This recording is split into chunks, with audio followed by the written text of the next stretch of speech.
Assalamualaikum warahmatullahi wabarakatuh. Nah, ini adalah video pertama aku teman-teman. Jadi jangan lupa support terus dengan klik lonceng dan subscribe. Dan kalau kalian juga ada waktu, kalian bisa komen di bawah ya. Nah, jadi aku di sini pengen ngejelasin kenapa kok aku bisa pilih jurusan sosiologi dan kira-kira nanti bakal jadi apa ya. Nah, jadi pertama kali aku tahu jurusan sosiologi dan milih jurusan itu sebenarnya serba kebetulan teman-teman. Jadi waktu SMA itu aku itu kelas 1, 2, 3 itu kayak nggak terlalu fokus pengen kuliah jurusan apa, terus nanti bidang yang aku geluti itu adalah bidang yang kayak gimana. Ini penting banget sih buat kalian. Jadi aku saranin buat teman-teman yang sekarang kelas 1, kelas 2 itu kalian nggak apa-apa baca-baca aja di internet, atau kalian bisa tanya-tanya ke kakak kelas kalian yang udah memang ada di perguruan tinggi negeri. Jadi gambarannya dunia kampus dan jurusan-jurusannya itu kayak gimana. Nah, hampir setiap kampus itu sama teman-teman. Jadi jurusannya tuh sama, tapi juga ada yang beda sesuai dengan passing grade-nya.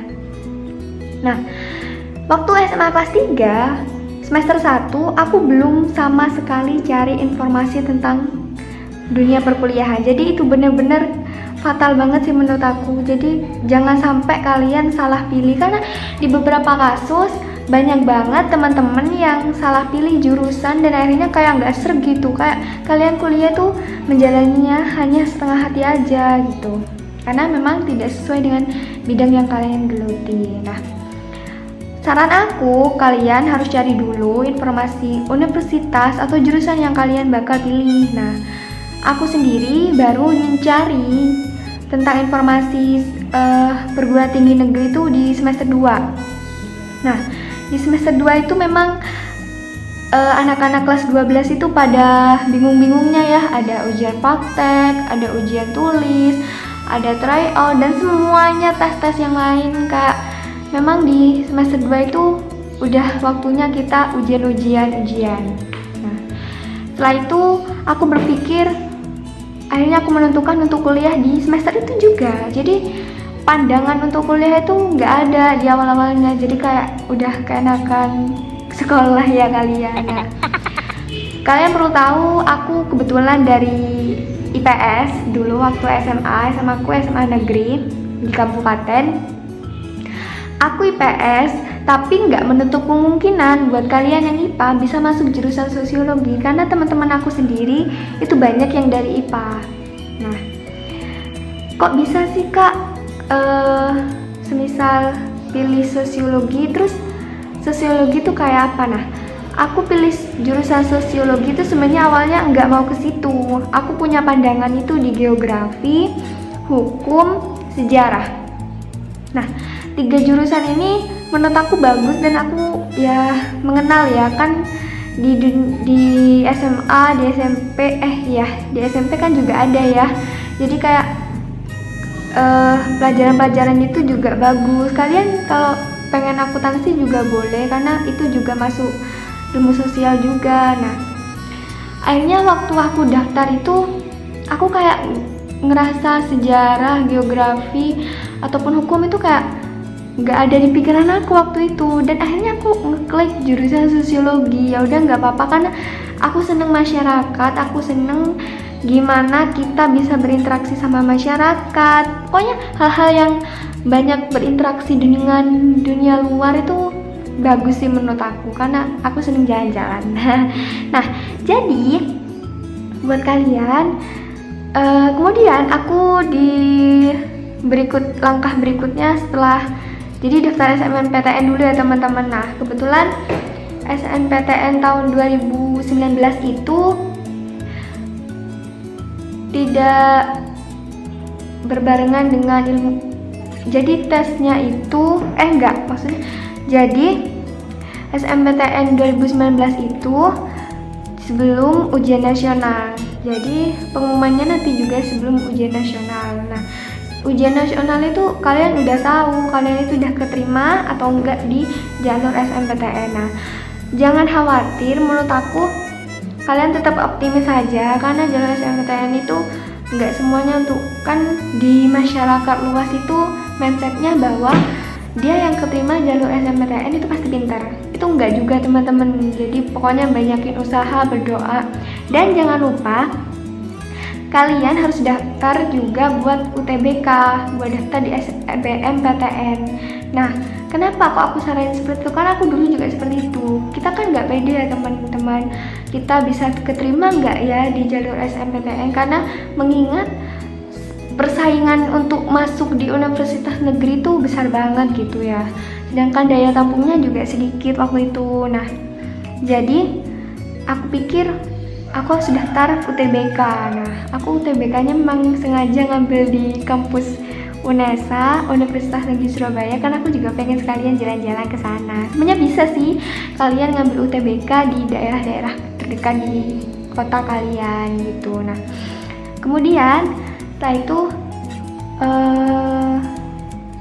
pengumuman SNMPTN itu, oh ya, sosiologi itu aku ditaruh di jurusan pilihan pertama. Nah, pilihan kedua itu ilmu komunikasi di UPN Veteran Surabaya. Nah, sebenarnya salah sih, keliru sih peletakannya. Karena menurut aku ilmu komunikasi itu lebih bagus dari sosiologi. Enggak juga sih, pokoknya lebih oke lah, lebih atas lah menurut aku gitu. Sebenarnya enggak, tapi ya nggak apa-apa karena aku lebih mementingkan sosiologinya. Nah, kemudian aku pilih jurusan sosiologi itu, akhirnya aku kan udah pengumuman ya, itu aku lupa bulan apa pengumumannya, jadi udah dibuka. Nah, kebetulan aku sama teman aku ngambil di UNESA, itu dia itu jurusan olahraga, sedangkan aku di ilmu sosial dan hukum. Nah, jadi buat kalian yang pengen tahu di UNESA itu bukan ilmu sosial dan politik, tapi ilmu sosial dan hukum. Jadi FISH, bukan fisik. Nah, tapi sih ada rencana kayaknya, jadi hukumnya akan buat fakultas sendiri sih. Nah, apalagi ya. Nah, aku pengen cerita.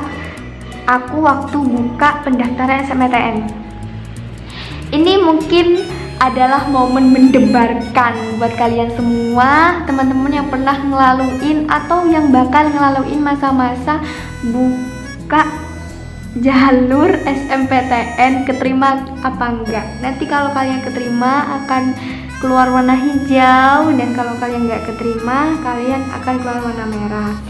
Itu sama sekali nggak apa-apa teman-teman, karena jangan menganggap SNMPTN itu adalah segalanya, karena kalian ada jalur-jalur berikutnya. Jadi banyak banget kesempatan yang bisa kalian raih selain SNMPTN. Aku saran itu sih. Jadi bener-bener memang sebagian teman-teman itu berdown, maksudnya dia itu kayak udah patah semangat gitu waktu pengumuman SNMPTN. Tapi kalian benar-benar harus tetap berjuang teman-teman, karena di UTBK peluangnya juga masih ada. Terus terakhir bisa kalian jalur mandiri juga. Itu sama sekali nggak masalah sih menurut aku. Yang penting cita-cita aja dulu kalau mau masuk universitas negeri. Nah, alhamdulillah aku kebetulan keterima di UNESA pilihan pertama jurusan sosiologi. Dan emang kayak mimpi sih teman. Gimana sih ya kalau kalian yang pernah dapat pengumuman terus keterima itu komen di bawah perasaannya kayak gimana. Pasti kita sama lah perasaannya, jadi seneng campur aduk, sedih, bakal merantau jauh dari orang tua dan sebagainya. Pasti kayak kita akan merasa inilah saatnya kita untuk benar-benar memulai hidup. Jadi jangan berpikir bahwa ini akhir dari hidup ya. Jadi ini adalah permulaan dari hidup kita. Jadi kalian pokoknya tetap semangat SNMPTN-nya, SBM juga, karena banyak banget jalur-jalur yang lain, masih ada jalur lain. Nah, masuklah aku di sosiologi. Nah, kebetulan waktu SMA kan aku jurusan IPS ya, jadi sosiologi itu nggak asing bagi aku, karena di SMA pun selama 3 tahun aku udah kenal sosiologi itu kayak apa. Nah, kemudian aku masuklah di situ di jurusan sosiologi. Nah, kan aku dari jalur SNMPTN, aku masuk kelas A. Nah, tapi sepanjang perjalanan kalian tahu sosiologi yang aku kira sama sosiologi yang ada SMA itu bener-bener beda. Aku bisa bilang 99% sosiologi yang ada di universitas itu beda sama yang ada di SMA dulu. Nah, bener-bener kalian itu dibuka lagi ilmunya. Jadi konsep-konsep pembelajaran yang ada di SMA itu cuma 1% dari konsep pembelajaran yang ada di universitas nanti saat kalian kuliah selama 4 tahun. Nah, tips dari aku biar kalian bisa lolos SNMPTN sih, belajar, berdoa pastinya, karena berdoa itu sangat penting teman-teman. Jadi menurut aku ada hal-hal yang gak bisa manusia kendaliin, yaitu cuma kekuasaan Tuhan aja gitu. Jadi kalian jangan lupa berdoa. Nah, jadi mungkin itu sedikit penjelasan aku kenapa kok bisa aku pilih jurusan sosiologi kuliahnya. Nah, itu saja teman-teman dari aku. Jangan lupa like, comment, dan subscribe. Assalamualaikum warahmatullahi wabarakatuh.